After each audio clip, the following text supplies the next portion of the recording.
Hai guys, welcome back to my channel. Nah, sudah lama banget ya kita nggak upload video. Nah, pada kesempatan kali ini kita akan bahas satu materi yang nanti ada kaitannya terkait dengan ekonomi Islam, gitu teman-teman.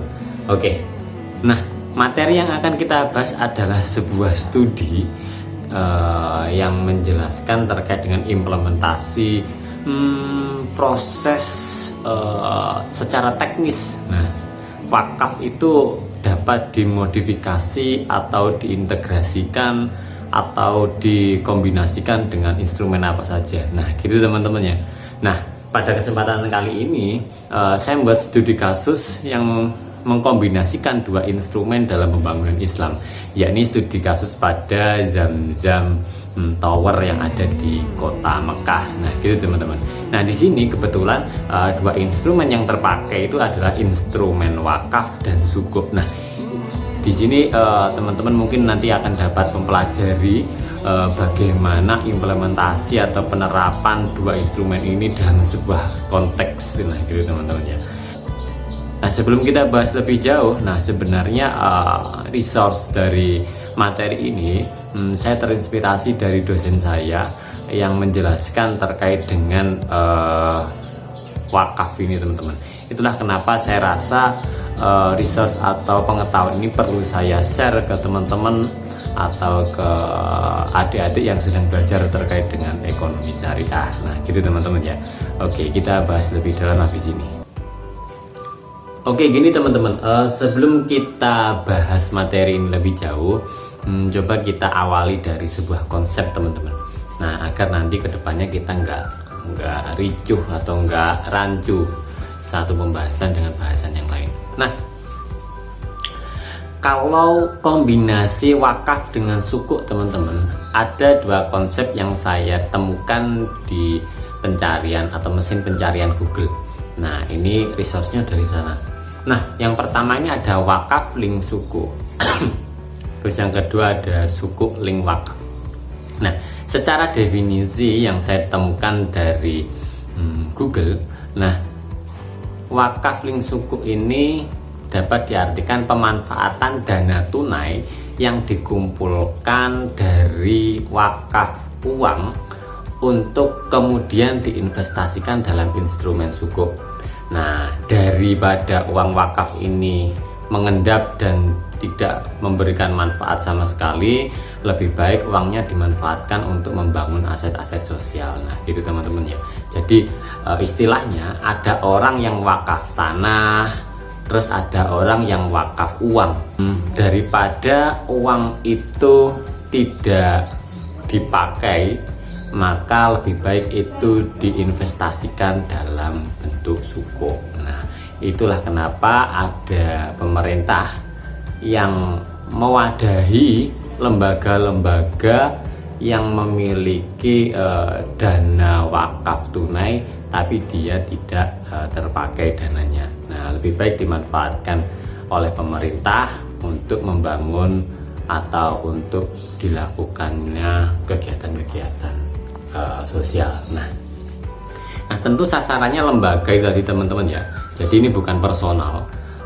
Tentu yang disasar adalah pengelola wakafnya atau nazir. Nah, yang kedua ada sukuk link wakaf teman-teman. Nah, sukuk yang diterbitkan di mana dananya akan digunakan untuk memanfaatkan aset-aset wakaf berupa harta tidak bergerak menjadi lebih produktif teman-teman ya. Secara teknis pengelola wakaf atau nazir ini mendapatkan wakaf tanah. Nah, tanah ini untuk dibangun sebuah bangunan di dalamnya itu nggak ada dana, sehingga nazir tidak punya dana atau wakaf tunainya. Nah, sehingga dia perlu menghimpun dana, adanya penghimpunan dana, lalu dana ini jika nanti terkumpul, maka dana ini bisa digunakan untuk pembangunan. Pembangunannya nanti tentu harus digunakan untuk kegiatan yang lebih produktif, misalkan pertokoan. Terus tokonya itu nanti disewakan. Uang sewa itu nanti keuntungan dari uang sewa itu nanti akan dibagikan kepada para investor. Nah, gitu teman-teman ya. itu lebih bermanfaat daripada tanah itu tidak digunakan untuk apa-apa. Oke. Nah, selanjutnya ada sebuah gambar teman-teman. Tentu saya yakin semua teman-teman yang melihat video ini tahu itu gambar apa. Itu adalah gambar Ka'bah yang berada di kota Mekah. Nah, tapi teman-teman pernah enggak berpikiran atau punya sudut pandang lain terkait dengan lingkungan yang ada di Ka'bah itu? Misalkan ada gedung tinggi yang di belakang itu ada gedung yang cukup mewah dan tinggi banget pas deket di lingkungan Ka'bah itu. Nah, gedung itu dinamakan Zamzam Tower teman-teman. Pertama kali teman-teman lihat, pasti yang pertama kali terlihat adalah jamnya. Tapi pernah nggak teman-teman lihat di bawah jam itu, coba diperhatikan ada tulisan Arab. Nah, coba kita perbesar. Nah, ini teman-teman, di situ ada tulisan Arab yang tertulis Wakaf Al-Malik Abdul Aziz lil Haramain Asy-Syarifain. Nah, artinya gini, wakaf dari King Abdul Aziz untuk dua masjid, Masjidil Haram dan Masjidil Nabawi. Nah, jadi ada orang yang bernama King Abdul Aziz, dia mewakafkan tanah itu untuk dua masjid. Nah, kalau teman-teman gali lebih dalam negara Arab ini, sebenarnya dia punya kementerian khusus yang mengatur terkait dengan wakaf. Nah, unik teman-teman. Jadi ada kementerian yang mengatur wakaf yang ada di negara itu. Nah, artinya apa? Artinya negara itu menganggap wakaf ini dia sangat penting untuk dikelola secara struktural. Nah, yang mana itu nanti dapat memberikan kemanfaatan secara ekonomi dan tentunya memberikan kemanfaatan secara sosial di negara itu. Itulah kenapa negara Arab Saudi itu punya nadir khusus dari sisi pemerintahnya yang namanya King Abdul Aziz Wakaf atau disingkat KAAW. Nah, gitu teman-teman ya. Jadi ini lembaga resmi dari pemerintah sana. Nah, kalau kita bicara Zamzam Tower, sebenarnya itu apa sih? Zamzam Tower itu ternyata adalah kompleks perhotelan teman-teman. Ada lebih dari 6 hotel mewah yang ada di kawasan Zamzam Tower itu. Nah, selain itu ada juga kompleks pertokoan atau mall, terus ada restoran dan lain sebagainya. Tentu kalau teman-teman lihat lokasinya yang sangat dekat dengan Ka'bah, artinya di sana ada okupansi rate yang cukup tinggi. Artinya apa? Artinya di sana sangat crowded teman-teman, crowded dan ramai pengunjung. Nah, itu di Zamzam Tower. Oke, kita coba langsung lihat di teknik pelaksanaannya. Nah, ini saya buatkan bagan yang mungkin dapat membantu teman-teman untuk mempelajari alur implementasi dari kombinasi dua instrumen tadi, wakaf dan sukuk. Jadi awalnya ada individu atau personal namanya Raja King Abdul Aziz. Dia punya wakaf di dekat, dia punya tanah di dekat Ka'bah di kota Mekah itu. Nah, lalu tanah itu diwakafkan kepada Nadir atau KAW, Nadir resmi dari pemerintah. Nah, Nadir ini dia tidak punya rencana bisnis jangka panjang. Dia tidak punya dana untuk membangun gedung di sana. Dia tidak punya rancangan kegiatan agar tanah itu bisa termanfaatkan atau lebih produktif. Sehingga Nadir ini menyewakan lahan atau tanah wakaf itu kepada Bin Laden Group. Nah, Bin Laden Group ini sekedar informasi, dia perkumpulan orang-orang konglomerat yang kaya banget di daerah Arab.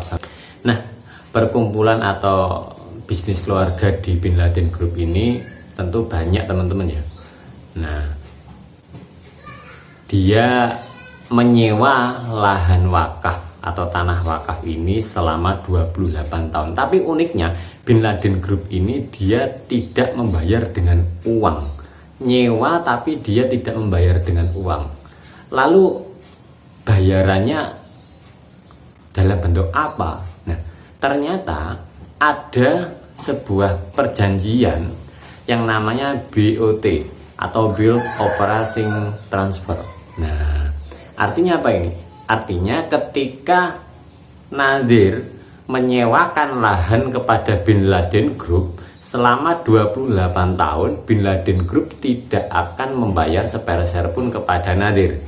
Tetapi ketika tahun ke-29 semua bangunan, kegiatan atau aset-aset yang ada di atas lahan atau tanah wakaf itu harus diserahkan kepada Nadir. Nah, jadi bayarannya itu tadi, aset-aset yang sudah dibangun itu diberikan kepada Nadir.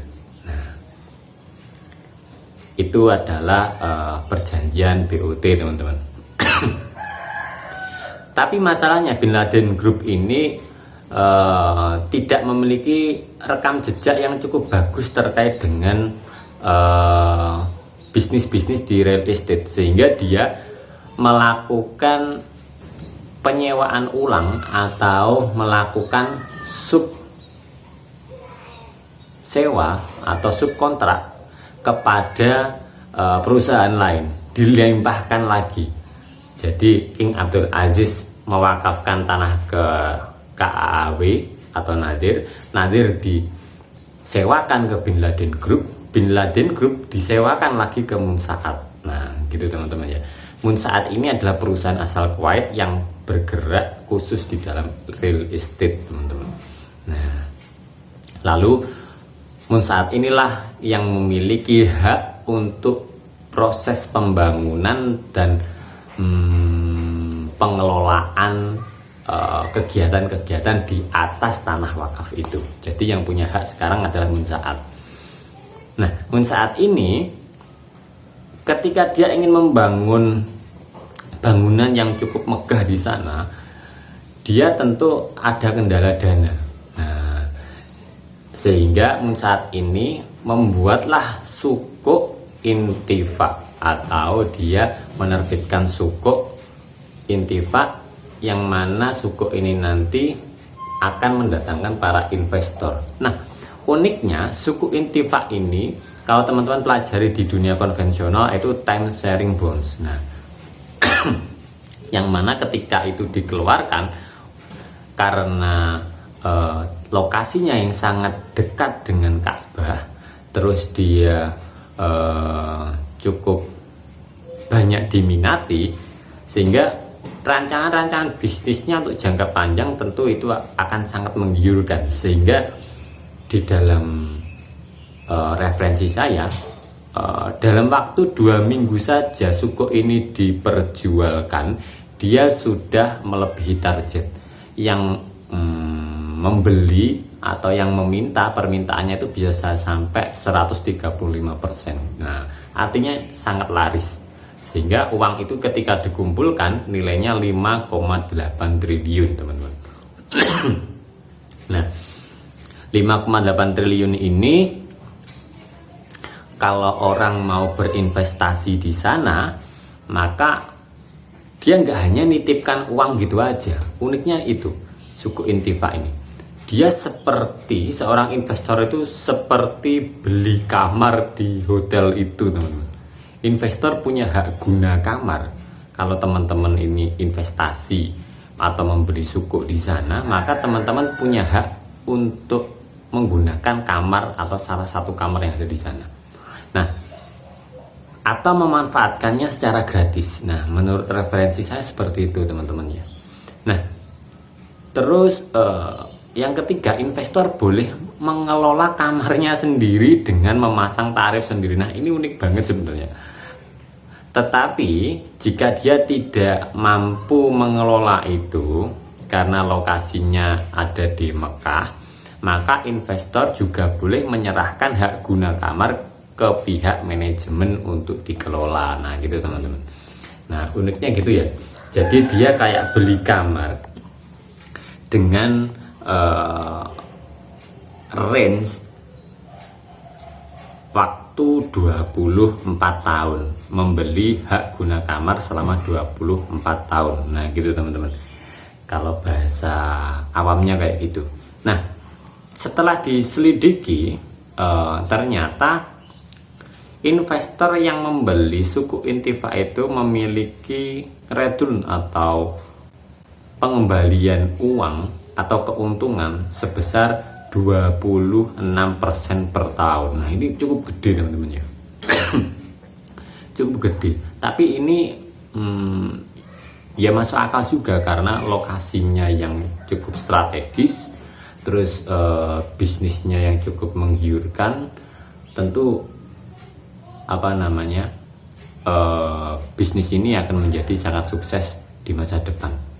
Kalau 26% per tahun artinya ketika teman-teman berinvestasi di sana bersenilai 100 juta misalkan, maka itu artinya uang 100 juta itu akan kembali dalam waktu 4 tahun. Nah gitu teman-teman ya.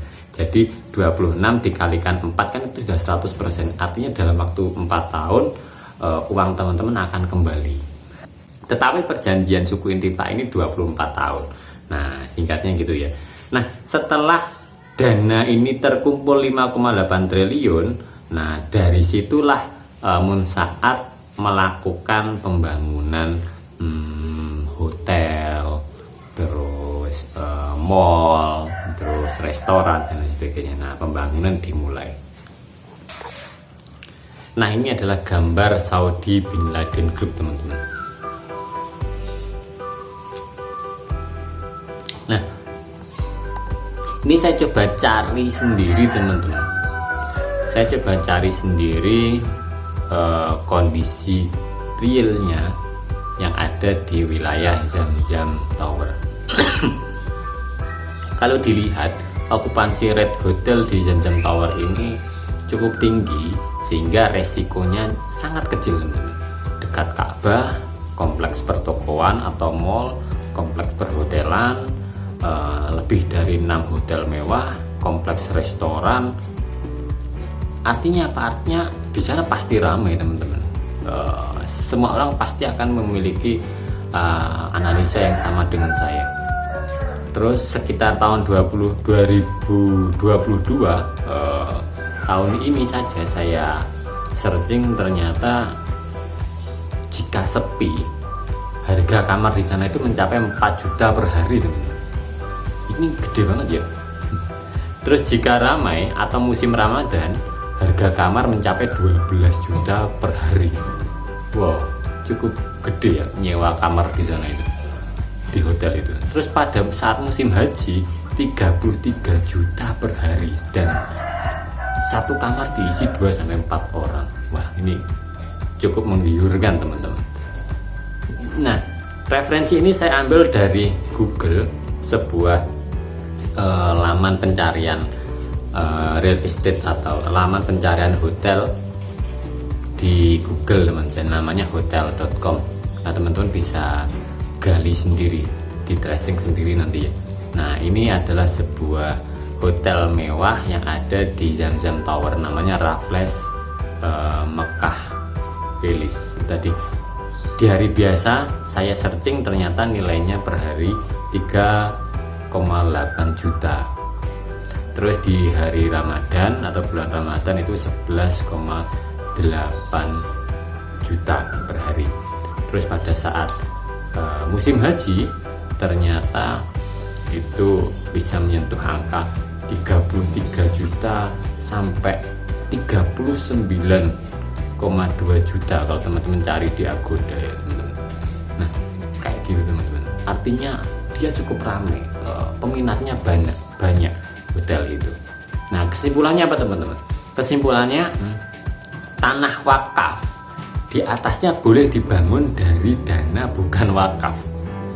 Terus membangun sebuah bangunan atau proyek bisnis dari uang wakaf boleh dibangun atau dijalankan di tanah yang bukan wakaf, menyewa misalkan. Nah gitu teman-teman ya. Jadi kita tidak perlu saklek dengan definisi-definisi.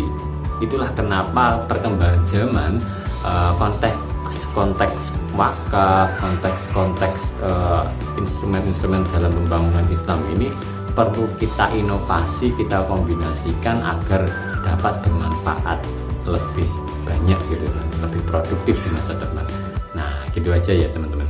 Oke, terima kasih untuk obrolan hari ini teman-teman, dan terima kasih juga sudah menonton video ini sampai akhir. See you.